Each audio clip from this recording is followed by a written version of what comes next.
লকডাউনৰ ফলত লাহৰীঘাটত কৃষক ৰাইজৰ মাজত হাহাকাৰ পৰিস্থিতি। খেতি পথাৰতে নষ্ট হোৱাৰ উপক্ৰম হৈছে খেতিৰ ফচল। কৃষকসকলে মূৰৰ ঘাম মাটিত পেলাই ৰ'দে বৰষুণেৰে গাৰ তিতা কাপোৰ গাতে শুকুৱাই বহু কষ্টৰে কৃষিকাৰ্য কৰি শস্য চপাই আমাক যোগান ধৰে। কিন্তু আজি উপযুক্ত বজাৰৰ অভাৱত পথাৰতে মৰহিছে ফচল। মহামাৰী কৰোনা ভাইৰাছৰ পৰা পৰিত্ৰাণ পাবলৈ সমগ্ৰ বিশ্বৰ লগতে ভাৰততো ঘোষণা কৰা হৈছে 21 দিনীয়া লকডাউন। এই লকডাউনৰ ফলত দুখীয়া, দিন হাজিৰা কৰি খোৱা শ্ৰমিক আৰু কৃষকসকল চিন্তা আৰু খাদ্যৰ অভাৱত জুৰুলা হৈ পৰিছে। চাওক এই সন্দৰ্ভত আমাৰ এক বিশেষ প্ৰতিবেদন। মৰিগাঁও জিলাৰ উত্তৰাঞ্চলত ব্ৰহ্মপুত্ৰ নদীৰ বান গৰাখহনীয়াই সৰ্বহাৰা কৰাৰ পাছতো বহুত কষ্টেৰে বালিময় পথাৰসমূহ পুনৰ খেতিৰ বাবে উপযোগী কৰি তুলিছে কৃষকসকলে। উল্লেখ্য যে লাহৰীঘাট ৰাজহ চক্ৰৰ অন্তৰ্গত দাঁতিয়ালবৰী, চেনিমাৰী, হুগলতলী, চাতিয়ানতুলি, ভূঞাবাৰী, চিতাইখাইটি আদি গাঁওসমূহত বিশেষকৈ পাচলি খেতি হয়। চাওক, দাঁতিয়ালবৰী গাঁৱৰ কৃষকসকলে ধাৰ ঋণ লৈ নিজৰ সাঁচতীয়া ধন ভাঙি নিজ পথাৰখন কৰি তুলিছে শস্যৰে নদন বদন।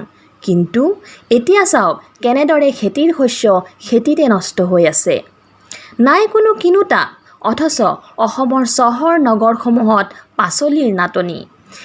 এই খেতিসমূহত লাখ লাখ টকাৰ পাচলি গেলি পচি নষ্ট হৈছে মহামাৰী কৰোনাৰ প্ৰতিৰোধৰ বাবে দিয়া লকডাউনৰ কাৰণে। দাঁতিয়ালবৰী গাঁৱৰ কৃষক ৰাইজে সংবাদ মাধ্যমৰ যোগে অসম চৰকাৰক কাতৰ অনুৰোধ জনায় যে এতিয়ালৈকে চৰকাৰ তৰফৰ পৰা কোনো ধৰণৰ অনুদান কোনো দিনেই পোৱা নাই এইসকল কৃষকে। কিন্তু আজি কৃষকসকলক এনে দুৰ্যোগৰ সময়ত চৰকাৰে এই কৃষক ৰাইজ জীয়াই থাকিবৰ বাবে কিবা ব্যৱস্থা ল'বলৈ কাতৰ অনুৰোধ জনাইছে। এতিয়া চৰকাৰে কৃষক ৰাইজৰ কাৰণে কি ব্যৱস্থা লয় সেয়া হ'ব লক্ষণীয়।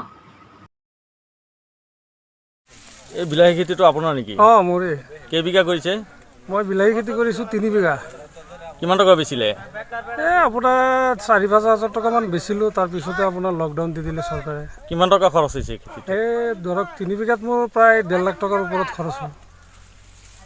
এতিয়া আৰু বেচিব পৰা নাই? আৰু বেচিব পৰা নাই। এইবিলাক মানুহৰ পৰা লকডাউন খোলালৈকেতো আপোনাৰ যি দেখা গৈছে খেতি ঠিকে থাকিব নে?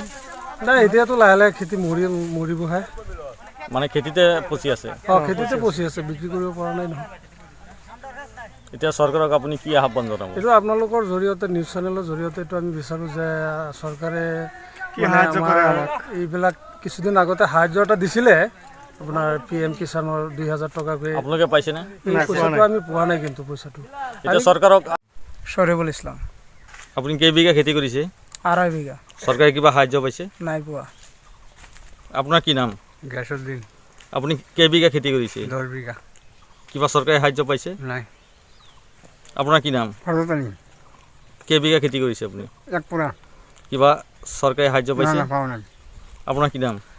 আব্দুল মন্নাছ। আপুনি কেইবিঘা খেতি কৰিছে? 3 বিঘা। কিবা চৰকাৰে সাহায্য পাইছে? নাপাওঁ নাই। আপোনাৰ কি নাম? বাহাউল ইছলাম। আপুনি কেইবিঘা খেতি কৰিছে? 5 বিঘা। কিবা চৰকাৰে সাহায্য পাইছে? চৰকাৰে সাহায্য একো পোৱা নাই। আপোনাৰ কি নাম? গোলাম ৰব্বানী। কেইবিঘা খেতি কৰিছে? 18 বিঘা মই কৰিছোঁ খেতি। মই এটকাও সাহায্য পোৱা নাই। আপোনাৰ কি নাম? মজিবুৰ ৰহমান। কেইবিঘা খেতি কৰিছে? 7 বিঘা। কিবা চৰকাৰে সাহায্য পাইছে? পোৱা নাই। আপোনাৰ কি নাম? আব্দুল মালিক। কেইবিঘা খেতি কৰিছে? 2 বিঘা। কিবা চৰকাৰে সাহায্য পাইছে? পোৱা নাই। আপোনাৰ কি নাম? একিনালি। কিবা চৰকাৰে সাহায্য পাইছে? নাপাওঁ নাই। কেইবিঘা খেতি কৰিছে? 5 বিঘা। আপোনাৰ কি নাম? ৰিবুল। কেইবিঘা খেতি কৰিছে? 2 বিঘা। কিবা চৰকাৰে সাহায্য পাইছে? একটাও পোৱা নাই। আপোনাৰ কি নাম? ৰিজাবুল ইছলাম। কেইবিঘা খেতি কৰিছে? 6 বিঘা। কিবা চৰকাৰে সাহায্য পাইছে? পোৱা নাই। আপোনাৰ কি নাম? আব্দুল মতিন। কেইবিঘা খেতি কৰিছে? 5 বিঘা। কিবা চৰকাৰে সাহায্য পাইছে? পোৱা নাই। আপোনাৰ? আব্দুৰ ৰহমান। কিবা চৰকাৰে সাহায্য পাইছে? নাই পোৱা। আপোনাৰ? মফিদুল ইছলাম। কেইবিঘা খেতি কৰিছে? 7 বিঘা। কিবা চৰকাৰে সাহায্য পাইছে? নাই, 1 টকাও পোৱা নাই। আপোনাৰ? ইয়াছিন আলী। কিবা চৰকাৰে সাহায্য পাইছে? 1 পইচা পোৱা নাই। কেইবিঘা খেতি কৰিছে? 6 বিঘা। আপোনাৰ কি নাম? আতাউৰ ৰহমান। কেইবিঘা খেতি কৰিছে 10 বিঘা কিবা চৰকাৰী সাহায্য পাইছে নাই পোৱা নাই আপোনাৰ কি নাম আব্দুৰ ৰহিম কেইবিঘা খেতি কৰিছে 8 বিঘা কিবা চৰকাৰী সাহায্য পাইছে নাই একো পোৱা নাই নষ্ট হৈ আছে খালি মই অকলে নহয় আৰু বহুত খেতিয়ক আছে এইবিলাক যেটো নষ্ট হৈছেই আপোনালোকে কি খেতি কৰিছে বিলাহী খেতি বেগুন খেতি ভেন্দি খেতি বহুত ইত্যাদি বহুতেই আছে জলকীয়া আছে এই হেৰি আছে কিন্তু মানে এতিয়া মানে যেটো নষ্ট আগত যেটো নষ্ট হৈছে যেতিয়া মানে আগত সামনে যেটো আছে এইটো যে বেচা যায় সেইটো ব্যৱস্থা চৰকাৰে এটা কৰি দিয়ক নহ'লে কিন্তু আমি ঋণ দাৰ কৰি যে মানে খেতি কৰিছোঁ এইটো মানে আমাৰ মানে এতিয়া মৰিব লগা হৈছে এতিয়া আমি যে কি কৰিম ঋণওলাটো আমাৰ প্ৰেছাৰ দি আছে যে ঋণটো দিব লাগে জলদি দিব লাগে আমি ক'ৰ পৰা দিম এটা চৰকাৰে এটা ব্যৱস্থা কৰক নহ'লে কিন্তু আমি কৃষকসকল মৰি যাম আৰু আমি আহ্বান কৰি কৈছোঁ আমি অনুৰোধ কৰি কৈছোঁ যে চৰকাৰে এইটো ব্যৱস্থা লয় আৰু কেইবিঘা মাটি কৰিছে আপুনি 3 বিঘা কি